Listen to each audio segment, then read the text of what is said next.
ნოდარ ჩაჩანიძე პარტია დროას კოალიციას ცვლილებებისთვის წევრი არის ჩვენი სტუმარი მოგესალმებით. პარტია ახალის კოალიცია. ახალის კი ბატონო.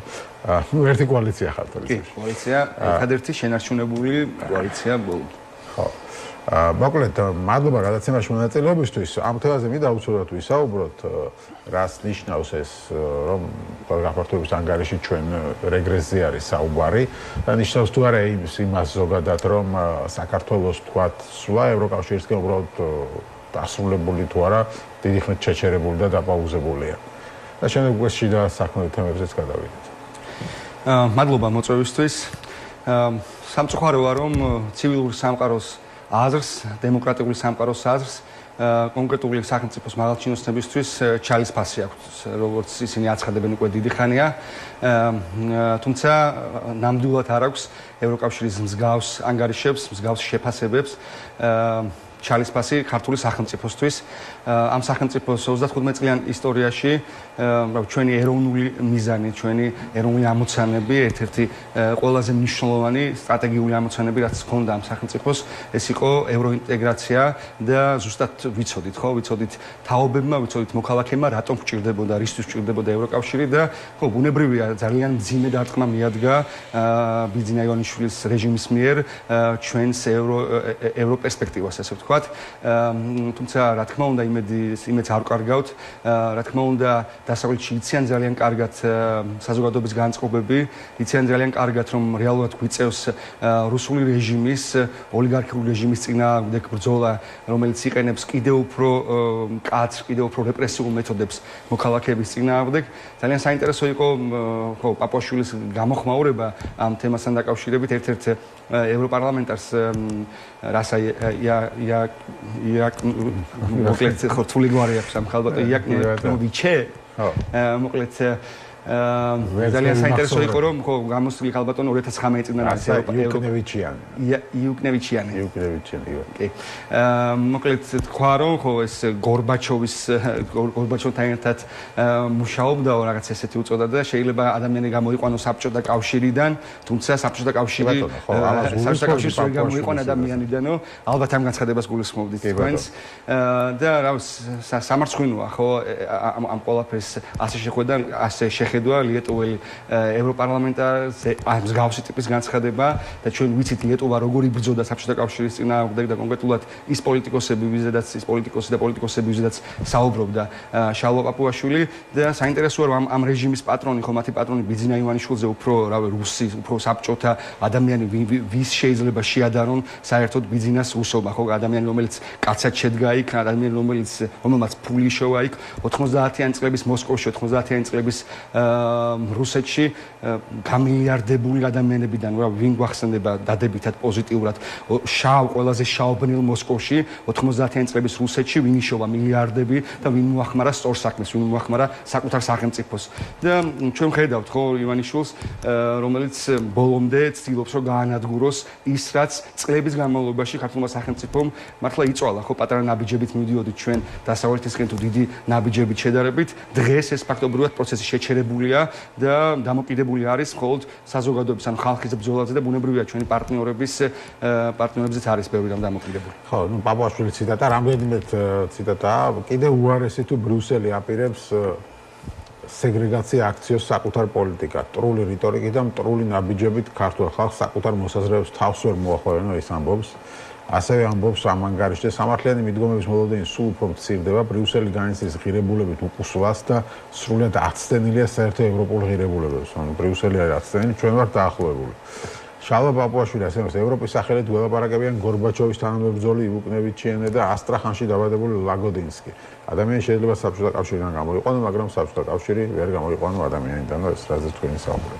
მოკლედ ასეთ პასუხი აქვს. კი, ამ დროს ყობახიძის საოცნებო 80-იანი წლების საქართველო და თბილისია ამ დროს ყობახიძის საოცნებო პერიოდი და ვიღაცები თუმე ევროპარლამენტარები ვერ გამოსულან საბჭოთა კავშირიდან და ეს ხალხი ბიძინას რეჟიმია გამოსული თუმე. ხო, და შესაბამისად, ნუ ადრე თუ იყო ასეთი განწყობა საქართველოში, რომ აი თუ ხელისუფლება რაღაც პროდასავლურ კურსთან გადაუხვევს საქართველოში რაღაც მოხდება მნიშვნელოვანი და ხელისუფლება ვერ დარჩება სათავეში.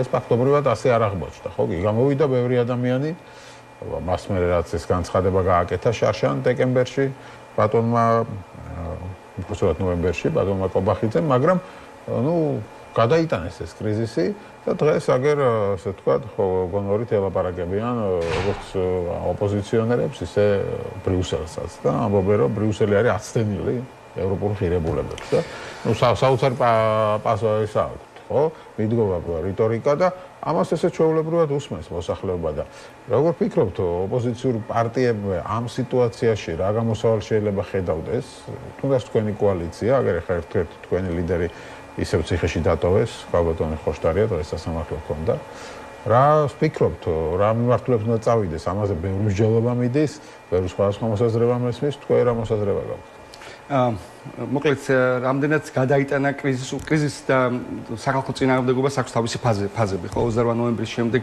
რაც კობახიძემ განცხადება გააკეთა მოღალატეობრივი განცხადება ჩვენ ვნახეთ რა სახალხო პროტესტი და ჩვენ ერთი წლის განმავლობაში ხედავთ მუდმივად სხვადასხვა დროს ძალიან მასშტაბურ აქციებს 10000-ობით მოქალაქეს და ბოლო პერიოდშიც ჩვენ მქონდა ესეთი მასშტაბური აქციები როცა მართლა კიდევ ერთხელ 10000-ობით მოქალაქე დადგა ქართული ოცნების რეჟიმის წინააღმდეგ პროპაგანდა სტილობს ბუნებრივია რომ ეს პროტესტი გამოაჩინოს სუსტად, გამოაჩინოს ის რომ გადალახა უკვე ქართულმა ოცნებამ გარკვეული წინააღმდეგობა და კრიზისი, თუმცა მე დარწმუნებული ვარ ამ კრიზისს ექნება კიდევ უფრო მწვავე ფაზები ვიდრე ქონდა ამ ერთი წლის განმავლობაში.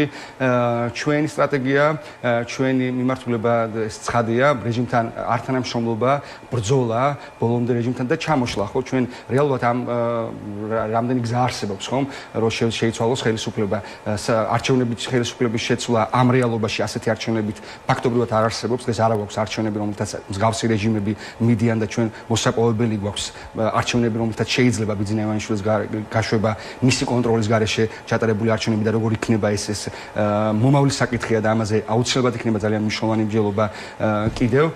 მეორე გზა რაც არის, ხო, ეს არის რევოლუციური გზა, რომელიც ჩვენ ხედავთ და პირდაპირ უნდა ვთქვათ, რომ მოსახლეობის ძალიან დიდი ნაწილი არსებობს ამ ქვეყანაში, რომელიც ამ გზაზე ვერ ან არ არის თანახმად სხვადასხვა მიზეზების გამო და რჩება რეჟიმი მსგავსი რეჟიმების ასე ვთქვათ შეცვლის კიდევ ერთი გზა ეს არის რეჟიმის ჩამოშლა რეჟიმის სისტემური ბრძოლა როგორც პოლიტიკური პარტიების მხრიდან ასევე საზოგადოების მხრიდან ბრძოლა შეუგუებლობა და აუმორჩილებლობა ართანამშრომლობა და ამ შემთხვევაში განსაკუთრებული მნიშვნელობა შეიძინა ერთიანობამ არა მხოლოდ პოლიტიკურ ჯგუფებს შორის არამედ ერთიანობამ საზოგადოებასა და პოლიტიკურ ჯგუფებს შორის ხო პროპაგანდა სამთავრობო პროპაგანდა სტილობს რომ რაც შეიძლება მეტად დაგვანაწევროს და აღქრიჩოს და გამოაჩინოს რომ ხალხი ცალკე დგას და პოლიტიკური ძალებით განან ცალკე არა და რეალურად ასე ერთიანად ასე ერთნაირად არასდროს არ გვდომია ორი კონკრეტული მოთხოვნა ხო რომელიც აქვს უკვე ერთი წელია პროტესტს და ეს მოთხოვნები მე დარწმუნებული ვარ რომ კიდევ უფრო ძლიერად დადგება დღის წესრიგში ეს არის ახალი თავისუფალი საპარლამენტო არჩევნები ეს არის პოლიტიკური პატიმრების გათავისუფლება ხო ჩვენ ერთი რამ უნდა გავიაზროთ როცა ვლაპარაკობთ ერთიანობაზე აქ ამ შემთხვევაში არ ვსაუბრობთ რა თქმა უნდა საარჩევნო კონტექსტით ხო საარჩევნო ერთიანობაზე ამ შემთხვევაში ჩვენ გვაქვს პირველ რიგში მოსაპოვებელი არჩევნები ჩვენ გვაქვს გამოსაგლეჯი არჩევნები ისეთი არჩევნები რომელთაც შეიძლება რეალურად თავისუფლად რომელსაც უწოდოთ თავისუფალი არჩევნები სადაც არ იქნება დარღვეული ყველა მნიშვნელოვანი პრინციპი რაც არჩევნების დროს დაირღვა ხო ანუ ჩვენ ვიცით მე არჩევნების ფარულობა მაგალითად ხო ერთ-ერთი კონკრეტული შემთხვევა ყველაფერი მიზნები გასაგებია მაგრამ ამას როგორ უნდა მიაღწიოს ოპოზიციამ აქ არ ჩანს ხო არაფერი კი კოალიცია ცვლილებისთვის ყველაზე მნიშვნელოვანი ძალიან ოცნება მაგალითად ეხა ამბობს რომ რაღაც 50 კაცი დგას ყოველ დღე ქუჩას კეტავენ და იჭერს ამ ხალხს შესაბამისად უსჯის ზოგს ორ კვირას ეხა თუ განმეორებით იქნება ერთ წლიანს და ამ პროტესტის მოხდობასაც ცდილობს რაც დარჩა ხო ეს ნარჩენი და აი ახალი პროცესი პოლიტიკურმა პარტიებმა უნდა დაიწყონ ალბათ ხო ეხა სამხელო საზოგადოებას რაც შეეძლო გააკეთა ხალხს რაც შეეძლო გააკეთა ხო ამდენი წელი ამდენი თვეა უბრალოდ ქუჩაში დგანან და თქვენ რა პროცესის დაწყებას შეგიძლიათ ამაზე არის საუბარი შეგიძლიათ საერთოდ რაიმე პროცესის დაწყება არ შეგიძლიათ კოალიცია ცვლილებისთვის ბოლო პერიოდის განმავლობაში განსაკუთრებული შემოქმედი ნაბიჯები გადადგა პოლიტიკური ჯგუფების და საზოგადოების მხრიდან. მე არ მგონია რომ მხოლოდ პოლიტიკოსების ხელშია დღეს ინიციატივა, ძალიან მნიშვნელოვანია საზოგადოებრივი ინიციატივები დღეს მით უმეტეს ერთიანობის მიღწევის კუთხით. კიდევ ერთხელ ვიმეორებ, ამ შემთხვევაში საარჩევნო ერთიანობაზე არ ვსაუბრობთ, ეხლა ჩვენ ვსაუბრობთ ერთიანობაზე იმისთვის, რომ მოვიპოვოთ ისეთი არჩევნები, რომლითაც შესაძლებელი იქნება ხელისუფლების მშვიდობიანი ცვლილება.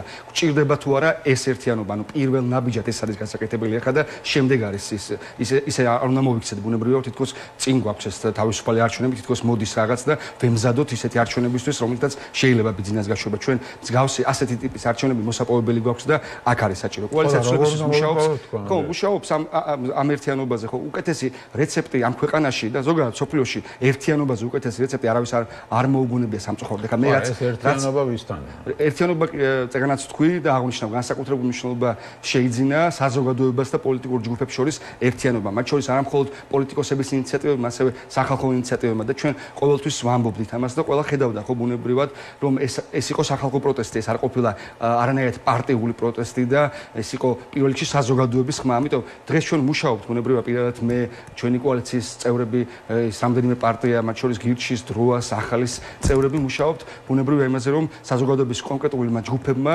შეძლონ კოორდინაცია ერთმანეთთან. ხო, ამ შემთხვევაში მეტი ორგანიზებულობაა საჭირო, რაც მნიშვნელოვანია. გარდა იმისა, რომ ჩვენ შევძლოთ გარკვეული კოორდინაცია და ერთიანი მიზნების დასახვა და პრინციპების ირგვლივ გაერთიანება, ამ შემთხვევაში არ გულისხმობთ რაღაც უტოპიურ გაერთიანებას და სულერთობას, თუმცა შეიძლება გამოიკვეთოს ესეთი ძლიერი ერთობა, ახალი ერთობა პირველ რიგში, სადაც იქნება ძალიან ბევრი საზოგადოების სახე, მათ შორის ეს იქნება, ეს უნდა იყოს საზოგადოებრივი პოლიტიკური ერთობა. დღეს იმიტომ რომ ჩვენ ხედავთ როგორ ებრძვის პროდასალურ პარტიებს რეჟიმი, ჩვენ ხედავთ რომ გაუქმების პირას არის ყველაფერი, არა მხოლოდ არჩევნები და არა მხოლოდ პარტიული პოლიტიკა დღეს ქვეყანაში, არამედ ძალიან ბევრი რამ და ამ შემთხვევაში განსაკუთრებული მნიშვნელობა ენიჭება საზოგადოებას და პოლიტიკურ ჯგუფებს ერთიანობას რეალურად და ამ მხრივ ჩვენ ყოველდღიურ რეჟიმში მუშაობთ ძალიან ბევრ აქტივისტების ჯგუფებთან, სამოქალაქო ორგანიზაციებთან და მგონია რომ ეს მე ვფიქრობ რომ 28 ნოემბრამდე ზუსტად წლისთავი იქნება იმ უტიფარი მოღალატეობრივი განცხადების რაც ყობახიძემ გავრცელა. მე ვფიქრობ ეს ამ პროცესს ექნება თავისი ლოგიკური დასასრული. კი ბატონო, როგორც 26 ოქტომბერს გამოვიდა რამდენიმე 10,000 ადამიანი გამოვა ისევ. თუმცა უნდა გაჟღერდეს სხვა ტიპის ინიციატივა. ამას ვაპარაკობ რა, ანუ საუბრობთ ერთობაზე, ესე უნდა იყოს საზოგადოებრივი ჯგუფი და რატო არ გამოდის მე აქამდე? რატო არ გამოვიდა აქამდე? ან აქ სად არის ეს ერთობა, როდის იქნება? რავი, რამე კატერილის გაქვთ? ხო, ჩვენ ძალიან კარგად ვნახეთ ამ ერთი წლის განმავლობაში, ბევრი რაღაც გაიფილტრა, ვნახეთ ვისთან შეიძლება ამ მსგავსი ტიპის ერთობაში, ანუ ბიძინა ივანიშვილის წინააღმდეგ ერთობაში, ვისთან შეიძლება და ვისთან ვერ შეიძლება თანამშრომლობა, ეს ყველაფერიც გამოჩნდა. ანუ გამოჩნდა ის სუბიექტები, გამოჩნდა ის ჯგუფები, ვინც ბოლომდე ურყევად ბრძოლისთვის არის განწყობილი და გამოჩნდა ის ჯგუფები, ვინცაც შეუძლია, ვინც უშვებს იმას, რომ ასეთ რეალობაში შეიძლება ითანამშრომლოს რეჟიმთან, შეიძლება მას შეუქმნას დემოკრატიული ფასადი და ამ შემთხვევაში მე ბუნებრივად გულისხმობ ერთობას იმ ჯგუფებს შორის, ვისაც რეალურად შესწევს უნარი და ძალა ებრძოლოს ივანიშვილს. ამიტომ ეს ერთი წელი მნიშვნელოვანი იყო იმისთვის, რომ გამოჩენილიყო ვინ დადგებოდა და ვინ დარჩებოდა ამ გზაზე და დღეს ჩვენ გვაქვს კომუნიკაცია, კიდევ ვიმეორებ, ყოველდღიური მუშაობა გვაქვს ჯგუფებთან, რომ 28 ნოემბრამდე დასრულდეს ეს პროცესი, რაც არის ძლიერი ფრონტის, ძლიერი წინააღმდეგობის ფრონტის, ძლიერი პლატფორმის შექმნა. ეს არის საზოგადოებრივი პოლიტიკური პლატფორმა და არა მხოლოდ რაღაც პარტიული და არა მხოლოდ რაღაც ჰიპოთეტური გაერთიანება, რაც გვინახავს აქამდე ჩვენ ბუნებრივია შესწავლები იყო ამ გზაზე, იყო ისეთი ერთობები, რომელიც დაიშალა, ჩვენ ვნახეთ ბრძოლაში ღალატიც იმ კონკრეტულ პრინციპებზე შეთანხმებული ჯგუფების ახარია უკვე გამორიცხულია ლელო. ანუ უნდა გადადგან, გეტყვით, ზუსტად გეტყვით ამ ყველაფერს. ანუ პოლიტიკურმა ძალებმა უნდა გადადგან კონკრეტული ნაბიჯები. რაღაცები უნდა აღიარონ. მათ შორის ჩვენი მხრიდანაც, ასევე სხვა პარტიების მხრიდან ჩვენ ველოდებით შემოქმედ ნაბიჯებს. ჩვენ თუ ხედავთ გახარიას მხრიდან იმ ნაბიჯს, რომ ისინი შედიან პარლამენტში და ისინი კიდევ ვიმეორებ დემოკრატიულ ფასადს უქმნიან ავტოკრატიულ რეჟიმს, მაშინ ბუნებრივია ისინი თავად გამორიცხავენ ჩვენი მხრიდან მართთან თანამშრომლობის შესაძლებლობას. ხომ გახარიამ თვითონ ჩაკეტა ეს კარები პარლამენტში შესულ. თუმცა ლელო უნდა პარლამენტში შედიან, ლელო საკრებულოში შევიდა. და იქ უქმნის ამ იმას, რა ქვია, ფასადს და ასე შემდეგ და ანუ რა ხდება, ლელოს გამორიცხულია თუ ლელოსთან შეიძლება ლაპარაკი? არა, ლელო გამორიცხული ვერ იქნება ამ რეალობაში, ეს არის ჩემი პირადი შეხედულება და არა მხოლოდ ჩემი პირადი შეხედულება, ასე ფიქრობ ძალიან ბევრი ჩვენს კოალიციაში. კიდევ მეორე ფაქტი, ჩვენ ვდგავთ ამ ნაბიჯებს პროაქტიულ რეჟიმში, რამდენიმე კვირა უკვე ჩვენ მუშაობთ და ვსაუბრობთ საჯაროდ ერთიანობის მნიშვნელობაზე. მსგავსი სიტუაცია არ ყოფილა რეალურად. ახლა მართლა ახალი ტალღაა და ახალი ეტაპია დაწყებული და ახალი გადააზრება იმის დაწყებული, რა ამხელა მნიშვნელობა ქონია თურმე რეალურად და ამ მომენტში ამხელა მნიშვნელობა შეიძინა დამატებით ახალი მნიშვნელობა ერთიანობამ რეჟიმის წინააღმდეგ. და მე მგონია რომ ეს გამოვა. გამარჯვების გასაგები ბუნებრივი რაც უნდა ვიფიქროთ ხა და ლელო მე ხარ როგორც გადაუხვია ერთიანი გზა, ხვალაც რო გადაუხვიოს მე რა. ხო, კიდევ ამბობ ლელომ უნდა შეძლოს კონკრეტული გარანტიების და მყარი გარანტიების და განსხვავებული გარანტიების მიცემა, რაც აქამდე მოგვისმენია მათგან. ეს ძალიან მნიშვნელოვანი იქნება ლელოს დღეს საკმაოდ მნიშვნელოვანი როლი შეიძლება გქონდეს პირველი ნაბიჯის გადადგმის კუთხით. მათ შორის გარკვეული ინიციატივის დაყენების კუთხითაც, იმიტომ რომ ეს არის პოლიტიკური ძალა, რომელიც ვიცით რომ შევიდა არჩევნებზე, ვიცით რომ დაუშვა ძალიან მძიმე შეცდომა და მინიმუმ ეს იყო უმძიმესი შეცდომა, რომ ჩვენ ივანიშვილს დავეხმარეთ რაღაც ბუტაფორეული არჩევნების კიდევ ერთხელ ჩატარებაში. ამერიკეთ თქვენ დაუშვით შეცდომა. ხო, მე მგონი პროცესმა გამოაჩინა, ანუ არჩევნების შედეგებმაც გამოაჩინა მათ შორის და პროცესმა გამოაჩინა. თქვენ წარმოვიდგინეთ თბილის მოვიგებდით ისინი ამბობენ. ხო, არა, შეიძლება ვიღაც ნანობს კიდეც, შეიძლება ზოგიერთი იმასაც ფიქრობს, რომ არჩევნებში არ შესვლა ეს შეცდომა იყო, ხო, ამას ამბობენ, თუმცა ჩვენ ნახეთ, ეხლა წარმოვიდგინეთ, რომ ყველა რო შესულიყო არჩევნებში, ან 24 წელს ყველა რო შესულიყო პარლამენტში, რამხელა იმედგაცრუება იქნებოდა ადამიანებში. მაშინ უნდა გვენახა ჩვენ პოლიტიკური პროცესის დასასრული რეალურად, მაშინ უნდა გვენახა ნიჰილიზმი, ჩვენი პოლიტიკური ძალა მათ შორის კოალიცია ცვლილების, რომელიც პირველ ადგილზე გავიდა პროდასავლურ პარტიებს შორის, რომ შევსულიყავით პარლამენტში. იქ დასრულდებოდა ზუსტად პოლიტიკური ბრძოლა, იქ დასრულდებოდა ზუსტად პარტიული ბრძოლა და ჩვენ ეს ბრძოლა გავაგრძელებთ.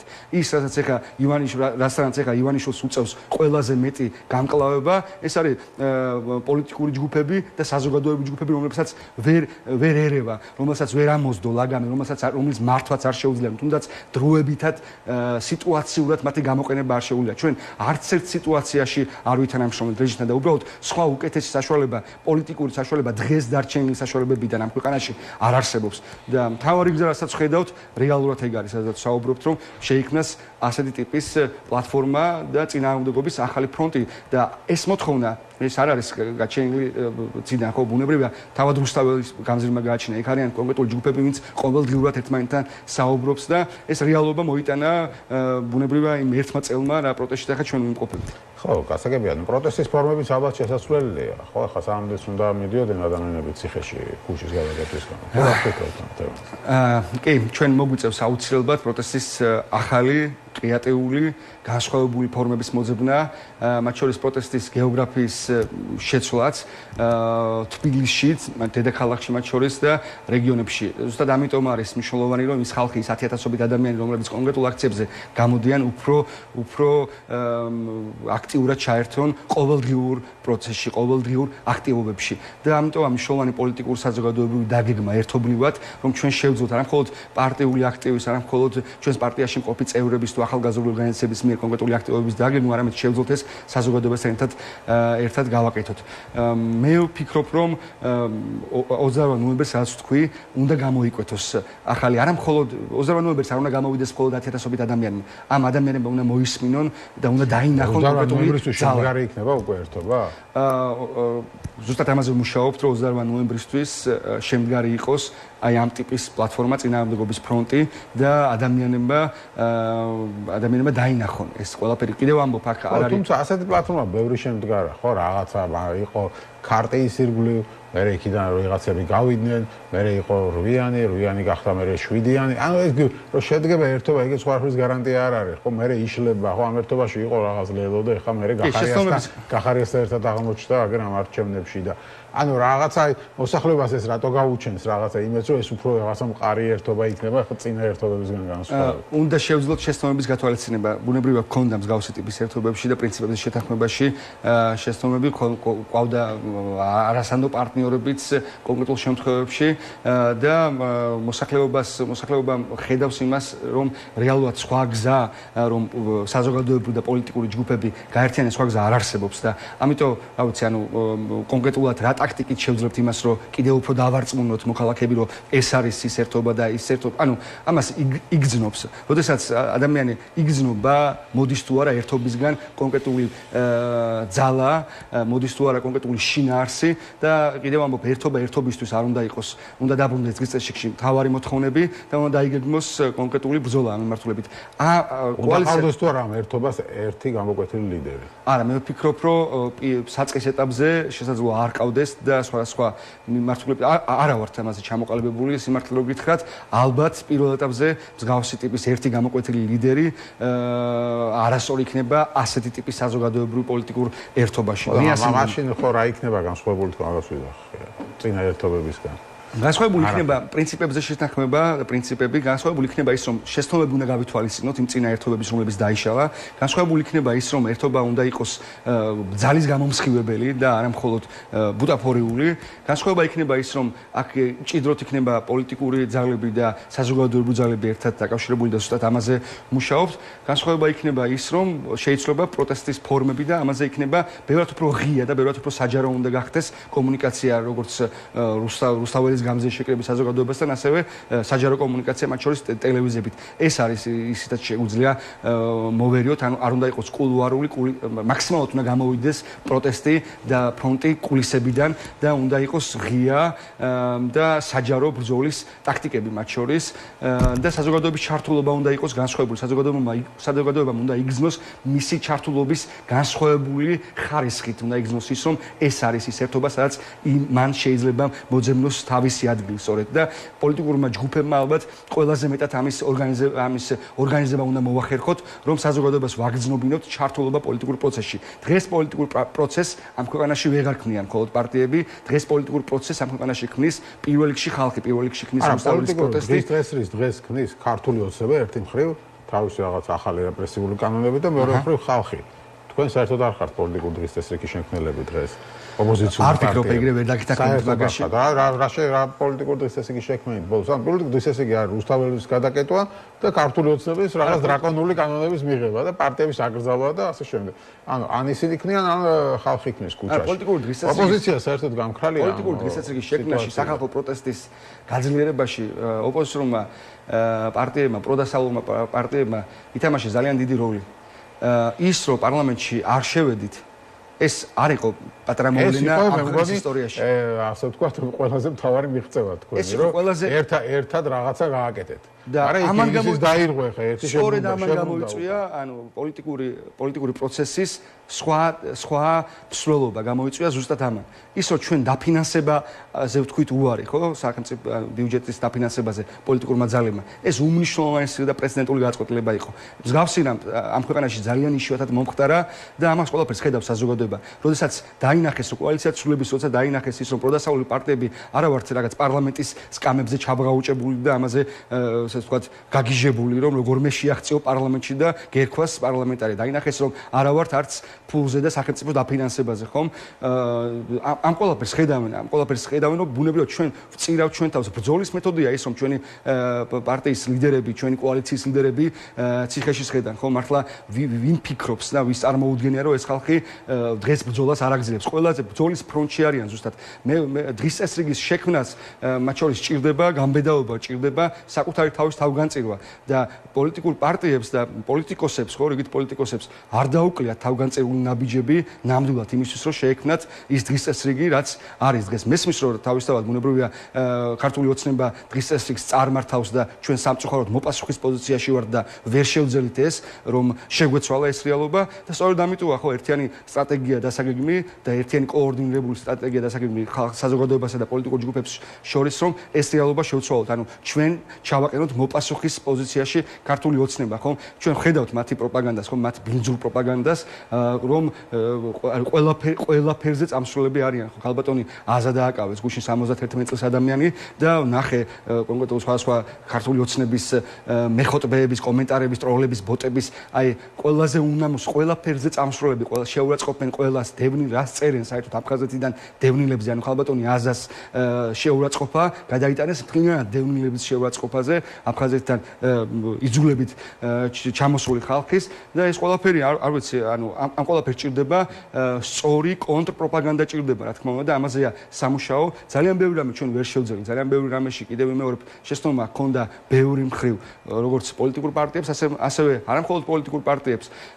და ეს არის შესაძლებელი, უნდა ვისწავლოთ აუცილებლად იმ წარსული შეცდომებით და გამოცდილება უნდა ვაქციოთ რეალურად ნაბიჯებში უნდა გადავიტანოთ ის წარსული გამოცდილება რაც გვაქვს და სამთავრობო პროპაგანდასთან რომელიც ცდილობს რომ დაანახოს რუსთაველის პროტესტი ადამიანებს არქმევს სხვადასხვა იარლიკებს აწებებს ხო ნახა ერთი წლის განმავლობაში ქართულმა ხალხმა ნახა ძალიან კარგად ვინ დგას რეალურად რუსთაველზე ნახა უამრავი დაკავებული პედაგოგი უამრავი დაკავებული რა ვიცი ან ძალიან ძლიერი პროფესიონალები ნახეს უჭკვიანესი უნიჭიერესი ახალგაზრდობა რეალურად ნახეს იქ ვინ დგას რუსთაველზე და ეს ძალიან მნიშვნელოვანი ფაქტორია. ქართულმა ხალხმა ძალიან კარგად იცის ვინ უპირისპირდება დღეს ბიძინა ივანიშვილის რეჟიმს. უპირისპირდება არა მხოლოდ კონკრეტული პოლიტიკოსები, უპირისპირდებიან ამ ქვეყნის საუკეთესო, ყველაზე მებრძოლი, ყველაზე თავისუფალი მოქალაქეები, უპირისპირდება ახალგაზრდობა, უპირისპირდებიან პროფესიონალები, უპირისპირდება ის ხალხი, მათ შორის ყოფილი დიპლომატები, ვინც ქართული ოცნების რიგებში ირიცხებოდნენ, ვინც მართლა წლების განმავლობაში ბევრი რამ აკეთა იმისთვის, რომ ამ ქვეყანას ქონოდა პერსპექტივა ევროკავშირში და დასავლურ გაერთიანებებში. მადლობა დიდი განაცემის სტუმრობისთვის. ნახოთ კვირდება ოპოზიცია გაერთიანებას, როდის შედგება და შედგება თუ არა. ნოდარ ჩაჩანიძე პარტია ახალების წარმომადგენელი, კოალიციას ცვლილებებს წარმოადგენს ეს პარტია.